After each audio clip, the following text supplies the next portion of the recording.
Assalamualaikum warahmatullahi wabarakatuh.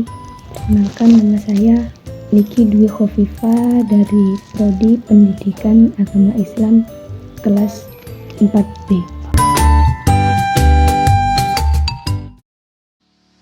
Di sini saya akan menjelaskan tentang manajemen lembaga pendidikan Islam. Manajemen secara istilah adalah memanfaatkan sumber daya secara efektif untuk mencapai tujuan atau sasaran yang dimaksud.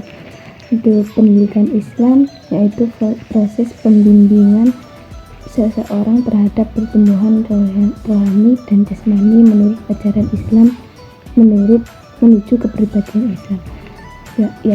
Sedangkan manajemen pendidikan Islam adalah suatu proses penataan atau pengelolaan lembaga pendidikan Islam yang melibatkan sumber daya manusia muslim dan menggerakkan untuk mencapai tujuan pendidikan Islam secara efektif dan efisien sebagaimana tergambar dalam pengertian di atas.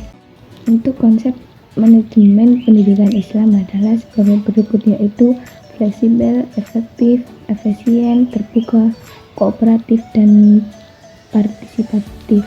Tujuan manajemen pendidikan Islam adalah agar segenap sumber, peralatan, ataupun sarana yang ada dalam suatu organisasi tersebut dapat digerakkan sedemikian rupa sehingga dapat menghindarkan sampai tingkat semaksimal mungkin segenap pemborosan waktu, tenaga, material, dan uang guna mencapai tujuan organisasi yang telah ditetapkan terhadap dahulu. Ada beberapa fungsi manajemen lembaga pendidikan, yaitu yang pertama, perencanaan atau planning. Perencanaan merupakan salah satu hal terpenting yang perlu dibuat untuk setiap usaha dalam rangka mencapai suatu tujuan. Yang kedua, pengorganisasian atau organizing. Istilah organisasi mempunyai dua pengertian utama, yaitu pertama, organisasi diartikan sebagai suatu lembaga atau kelompok fungsional. Yang kedua, merujuk pada proses pengorganisasian, yaitu sebagai pekerjaan diatur dan dialokasikan di antara para anggota sehingga tujuan organisasi itu dapat tercapai secara efektif. Jadi, pengorganisasian adalah proses penentuan, pengelompokan, dan penyusun macam-macam kegiatan yang diperlukan untuk mencapai tujuan. Penempatan orang-orang pada kegiatan ini, penyediaan faktor-faktor fisik yang dapat dibagi lingkungan. Yang ketiga yaitu penggerakan. Penggerakan adalah hubungan erat antara aspek-aspek individual yang ditimbulkan dari adanya pengaturan terhadap bawahan untuk dapat dimengerti dan pembagian kerja yang efektif dan efisien untuk mencapai tujuan yang nyata. Yang keempat yaitu pengawasan.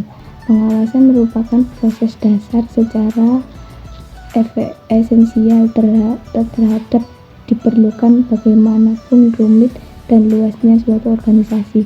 Proses dasarnya terdiri dari 3 tahap. Yang pertama, menentukan standar pelaksanaan. Yang kedua, mengukur pelaksanaan pekerjaan dibandingkan dengan standar. Yang ketiga, menentukan kesenjangan antara pelaksanaan standar dan rencana. Jadi, kesimpulan dari manajemen lembaga pendidikan Islam adalah pentingnya kepemimpinan yang kuat. Pemimpin lembaga pendidikan Islam harus memiliki visi yang jelas, kepemimpinan yang kuat, dan kemampuan untuk menggerakkan seluruh anggota lembaga menuju tujuan bersama. Fokus pada kualitas pendidikan.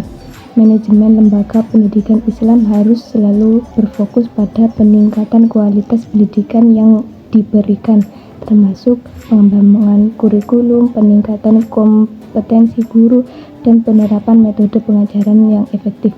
Pengelolaan sumber daya secara efisien. Lembaga yang pendidikan Islam perlu mengelolaan sumber daya yang dimiliki, baik itu sumber daya manusia, fisik, maupun keuangan secara efisien agar dapat memberikan pelayanan pendidikan yang berkualitas. Kesuksesan manajemen lembaga pendidikan Islam juga bergantung pada ketertiban semua pihak terkait seperti guru, siswa, orang tua, dan masyarakat sekitar dalam proses pengembalian keputusan dan pelaksanaan program pendidikan. Demikian dari saya, kurang lebihnya mohon maaf. Wassalamualaikum warahmatullahi wabarakatuh.